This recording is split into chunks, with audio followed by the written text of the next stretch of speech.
Prenons maintenant un exemple numérique. Considérons a plus b puissance 4. Donc, la formule du binôme de Newton nous dit que ça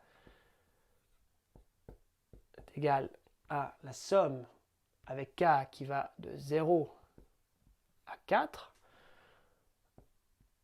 Coefficient binomial 4k, a puissance 4 moins k, b puissance k.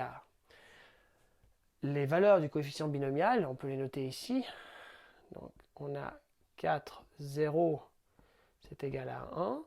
4, 1, c'est égal à 4. 4, 2, c'est égal à 6. 4, 3, c'est égal à 4, 1. Et 4, 4, c'est égal à 4, 0, c'est égal à 1. Donc voilà les valeurs du coefficient binomial qu'on peut calculer à part.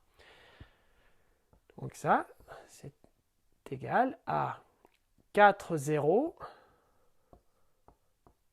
a puissance 4, plus 4, 1, a puissance 3b, plus 4, 2, a puissance 2, b puissance 2, plus 4, 3, a b cube, plus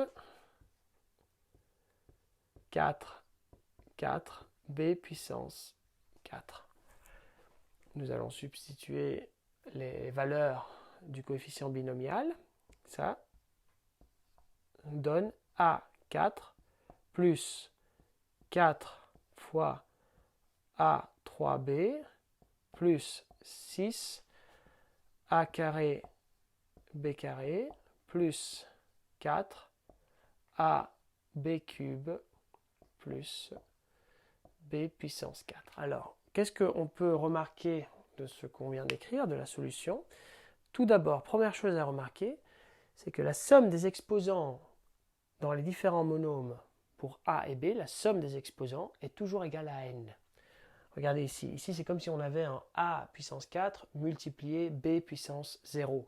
Donc 4 plus 0, la somme des exposants, 4 plus 0, ça me donne 4, c'est égal à n. Là aussi, on a A puissance 3, B puissance 1. Donc 3 plus 1, c'est égal à 4. A puissance 2, B puissance 2. 2 plus 2, c'est égal à 4. A puissance 1, B puissance 3. 1 plus 3, c'est égal à 4.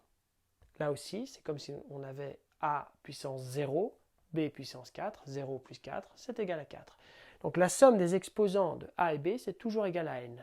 Et après, pour ce qui est du coefficient binomial, on voit que les extrêmes, c'est la première propriété du coefficient binomial, n0 et nn, c'est toujours égal à 1.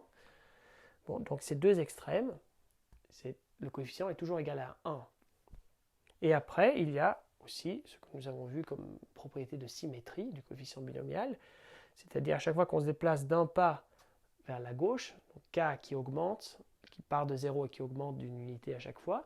De même, si k part de n et diminue d'une unité à chaque fois, le coefficient binomial va varier de la même façon. Donc il y a une symétrie. On voit effectivement ici la valeur k, coefficient binomial est égal à 4, et ici aussi. Ici on a le maximum, on est au centre. Avec ça c'est tout, je vous dis au revoir et à la prochaine. Ciao.